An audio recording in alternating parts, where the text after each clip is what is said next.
Ice Freecast Land. My name is Yvonne Villarreal. I'm a reporter with the LA Times. I'm joined today by Mr. Zachary Quinto, who returned to the small screen last season in FX's American Horror Story Asylum. In it, he played Dr. Oliver Dresden, a psychiatrist who moonlights as a serial killer, affectionately known as Bloody Face. Thanks for joining us, Zach. So Thank I, you I for want to having start me. with Bloody Face. I mean, was that a cool moniker for you, or were you sort of hoping that it would be more menacing or something? I was surprised actually that that's what they chose, but then I got more comfortable with it Because as we that went on mask, somehow. that was a I bold thought it was a choice, bold right? choice. Yeah, bloody face. It's pretty What to the did the point, isn't mask it? smell like? It looked awful. Um, it smelled like latex mostly, and there was a lot of. I mean, it was really pretty gross, but it looked grosser than it was. You know, obviously they cleaned it thoroughly after I would every hope use. so. Well, my question's going to sound sarcastic, but I don't mean it to sound that way, so don't take offense. Um, did you ever think in the moments when filming Lizzie McGuire that you'd find yourself here? And I mean that, like, as a young actor, could you foresee that you would be here today? Just had to use that specific It's a little particular bit frame of reference. weird. I see. It's not about what's the matter with Lizzie McGuire. It was just my very young days. I don't know. I mean, you mean in this specific place, what of playing such a Well, of all psychopathic, these roles crazy you've person? accumulated, like being in Star Wars, about to do your first Broadway show. Hmm? Star Star Trek, Trek, sorry. Oh Star Trek, Star Trek. Sorry, dude. Fuck. Millions of Stupid. computers slammed shut as if there's millions of people watching this. I feel like. They're gonna What try did you and say? skin my face now, like bloody face after that error. Yeah, that's right. Any Star Trek fans that are crossover American Horror Story fans are going to come for you now. Yeah, I mean, no, look, I feel like where I am in my journey is, it's been so surprising and gratifying, and I feel really happy, which is obviously of paramount importance. I'm just really grateful, and I've worked with great people, and I've had great experiences, and I know that doesn't happen all the time or for everybody, and it makes me want to just always acknowledge it and be Mhm. part of my experience. Well, and you knew from the start that Dr. Oliver Dresden was bloody face, right? So did that make it more difficult to play the role? Did you find yourself overthinking how you were making him come across, or did it make things easier? It's a good question. No, I enjoyed it. It was fun for me because it allowed me to create layers that I wouldn't have been able to create if I didn't know from the beginning. Mhm. Um, for me, it was really gratifying. Um, and I hope my goal was to make people trust Thredson in the first 4 episodes, 5 episodes before his truth is revealed. So it was good for me to have that information. It allowed me to Mhm. do more with it, I When think. you played a villain on Heroes, how did you sort of view Oliver as different from Siler in terms of how you sort of went about embodying him, and were you concerned people would be comparing them?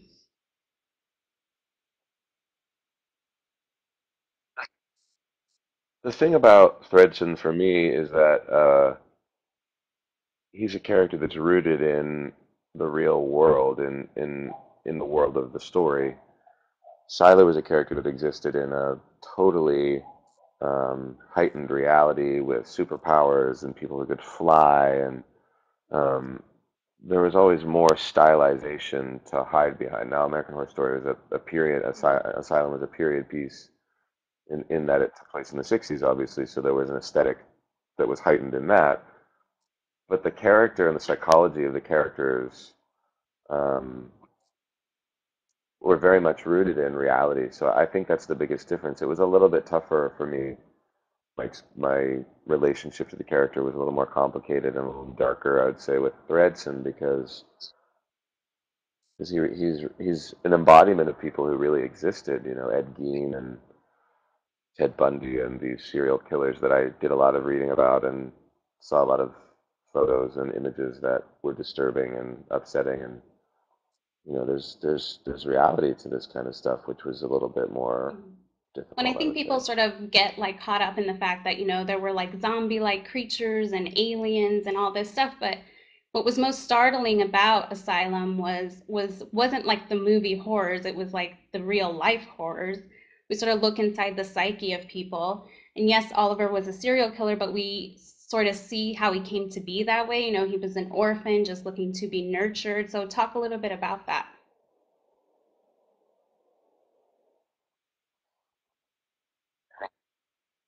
I think there's a universal longing that we feel as human beings that people relate to in their lives in different ways. And for most of society, we are able to either sublimate or process whatever that longing is and whatever trauma might have fueled it or exacerbated it along the way of our upbringing, our lives. It's just human nature. And every so often, there are these just aberrations in society that really something breaks, or there's just mental illness, or there's a combination of things that come into play that are so horrific that they can't be processed or metabolized, and then these kinds of characters, nightmarish characters, emerge, and they are real, you know. So for me, it was about, I feel like my relationship to every character I play has to be somehow rooted in love, which sounds twisted when you're playing somebody like this character. But the truth of the matter is that at one point he was a child, and he was a child who was, um, you know, very seriously traumatized and abandoned and dejected, and you know, so I am trying to go back to have the ability to cultivate a compassion for that and carry that in with my relationship to the character. But it's not easy when a character is this Right. Right. horrific. Well, and how about, did you have conversations with Ryan or Brad beforehand in terms of how Oliver would look? I mean, we have a question from Lindsay Robinson that said, you've said you use shoes to connect with a role. What shoes did you use in Asylum? And other people were asking about what details you might have brought to the character. Do you use shoes to connect Mm, with a role? I didn't know that about you. I came out of an interview I gave in Ireland a couple weeks ago. I was talking to somebody about that over there. Yeah, I mean, somebody asked me how I connect to. I just feel like the Earth is a really important connection for me and characters that I play, and obviously that's the first point of contact to the ground and to the Earth, and the way that I carry myself and my posture and physical movement is affected by that. So yeah, in a way I do. I use that as, among other things. Um, Lou Eric, who is the amazing costume designer of American Horror Story, was incredible. We worked together with Ryan, of course, to create the look of the character, which Ryan wanted to be very initially very sort of like almost Kennedy-esque, like very clean cut and presentable and unthreatening and well tailored and meticulous to a degree, I think, which all made perfect sense. And and Lou was amazing, and Aaron Kruger McCash, who's the makeup uh, head of the makeup department, and we all worked together, and Monty, who's the head of the hair department, to just kind of come up with that period look that was authentic, that felt right, you know. And I don't know how to say like the details that we would bring. It's all collaborative, you know. Let's give him a tie bar, or let's not, or let's give him these socks to match. I mean, it's like it becomes something to work with very visually, and with Ryan and with Lou and all the team of incredible people that participate and contribute and make shows like American Horror Story as compelling as they are because so much of it is about the Well, visuals, you know? and you were friends with Sarah Paulson before the show, right? Yeah, we were You really good share friends some for a long intense time. scenes in the season. I mean, what was it like sort of watching her go through these horrific events, these tragedies? Were you able to like detach yourself from that? Yeah, it was, yeah, I mean, I think all of us on the show are the kinds of actors who are, have a healthy relationship with the characters that we're playing and the circumstances that they find themselves in. Um, but it is hard. I think it's hard in one way. It's easier in another. It's like there's a baseline of trust that Sarah and I shared already because we know each other and love each other and are quite familiar with each other. So that was helpful, and that made some of the brutality a little bit easier to handle because at least we had a shorthand and a comfort with one another that allowed us to laugh at it when we could, or really give each other the space that we need because we're able to recognize that in each other without having to talk about it because we're friends. So if I could feel a certain energy coming from Sarah that was like, I need to focus, I need to be alone, I need to prepare, then I knew the signs of that and she knew the signs of that for And how me. about working with Jessica Lange? I mean, was it intimidating? Like, oh my God, I have to be like the rival to Jessica Lange's character? Like, I'm scared. Scared. I would be What'd you scared say? You would be scared? Yeah. Um, I mean, she's just so amazing.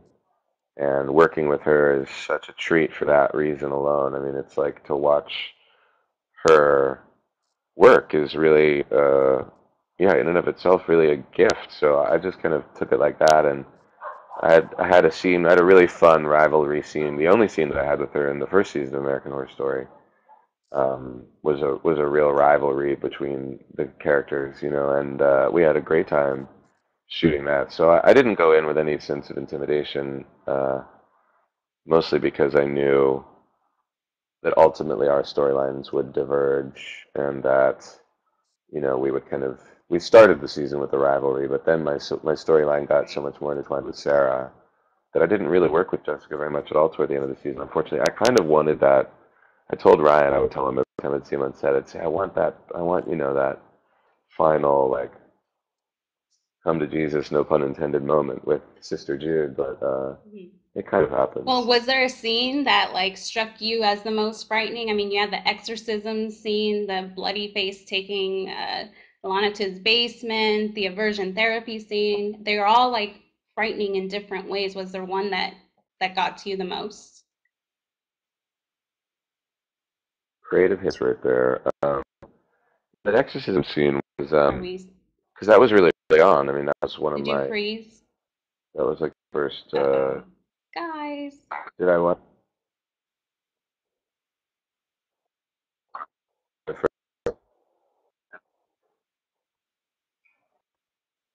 Looks like we're having some technical Rose, difficulties. Katie on the Zachary, can thing. you still hear me?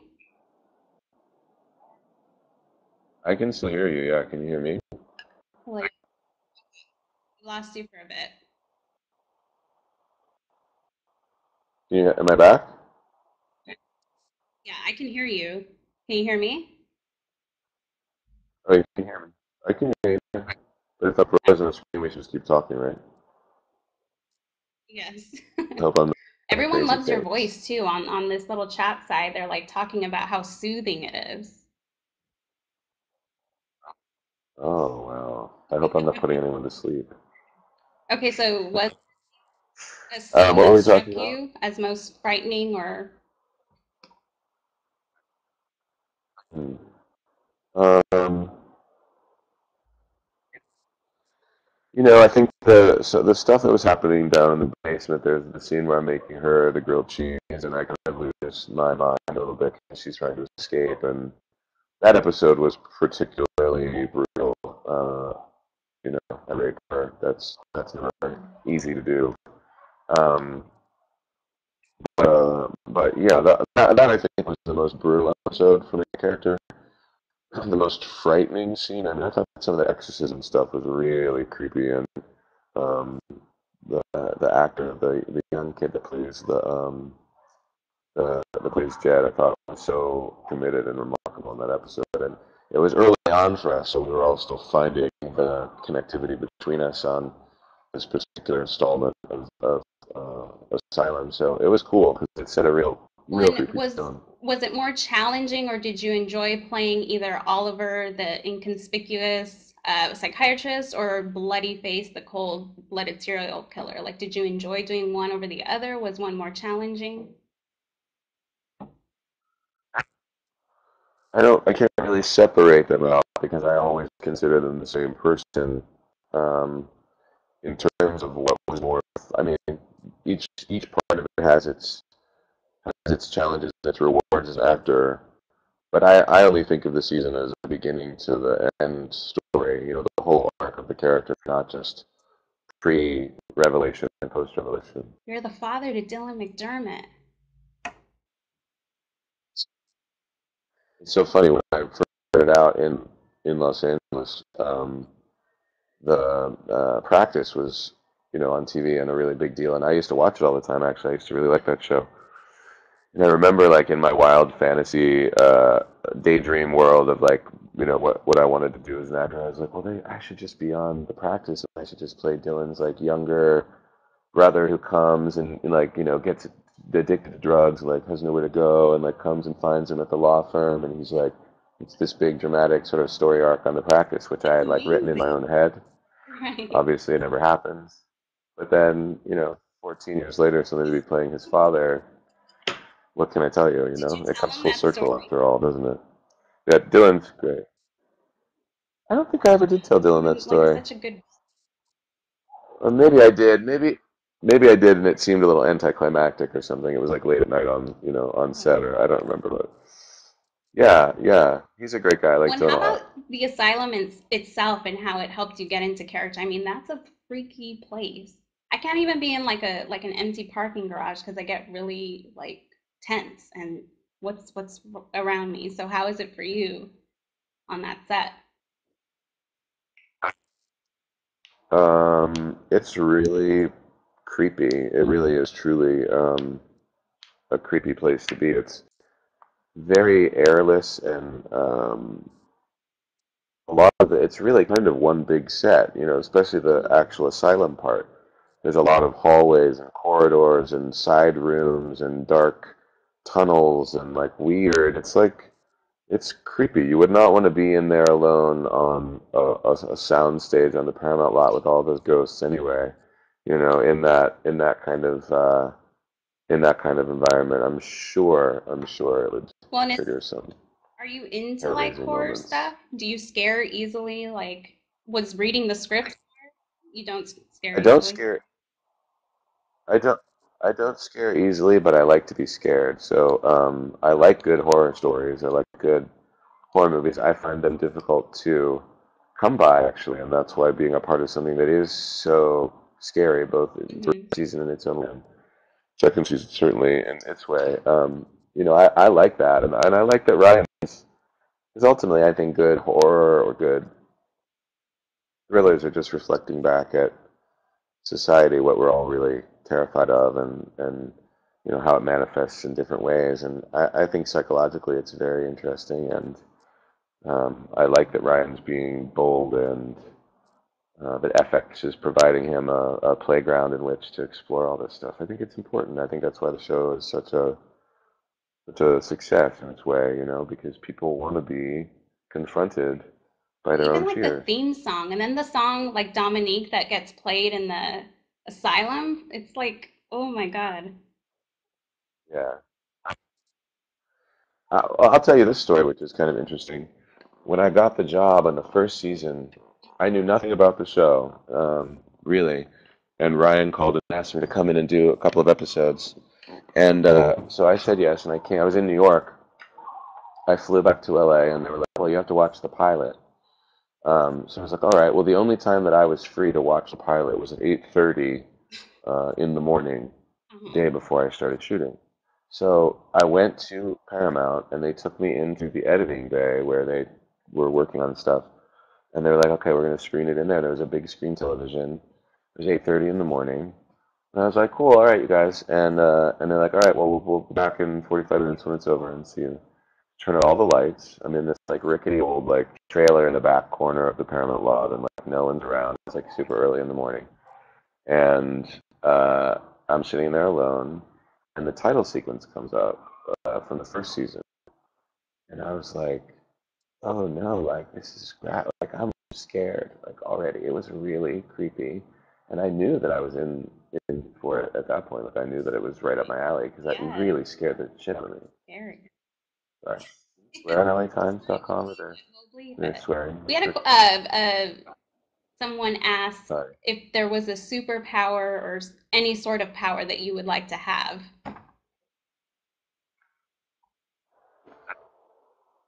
That's so 2009, that question. I'm just being your Just messenger. kidding. Um, no kidding. I would like to be invisible if I could have any superpower. It would be invisibility. Okay. How about we have another one? Do you ever find yourself still in character after shooting?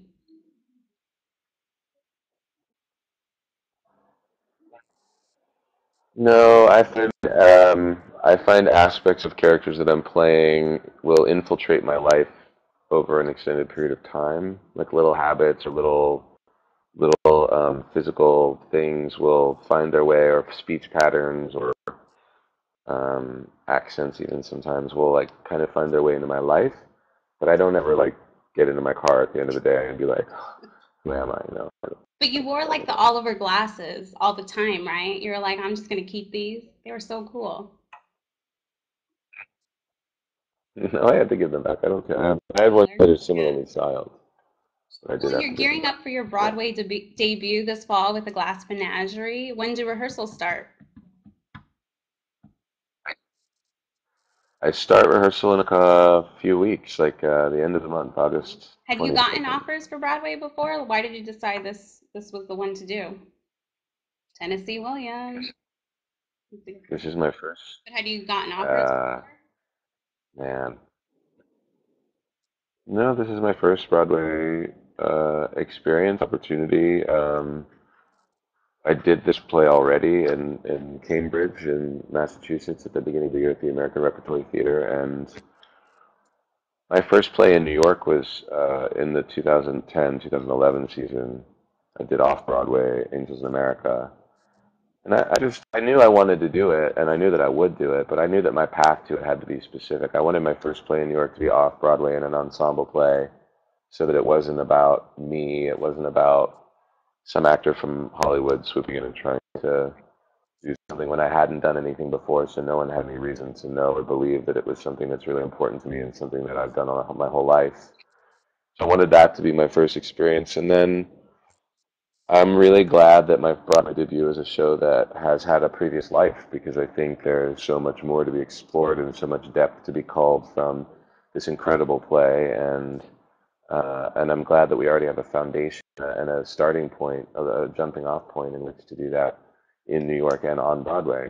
So I'm really, We have really some excited Russian about it. fans who are saying they wish it was recorded so they can see it when you start playing Tom. They're jealous. Well, I'm seeing things. There's like messages coming up Give on my shout outs screen. if you That's want. crazy. I wonder how Glass Menagerie on Broadway will be different than it was in Cambridge. Well, I'm sorry. What were the Russian people? I'll answer that in a They second. were But what were the saying they Russian people wish saying? the play would be recorded so they could see It it. was recorded. Make it happen. Well, it may be. I don't know. Maybe. They do that in England, in London. They do that. The National Theatre does. They have very high quality recordings of, like, Benedict was in Frankenstein at the National, directed by Danny Boyle.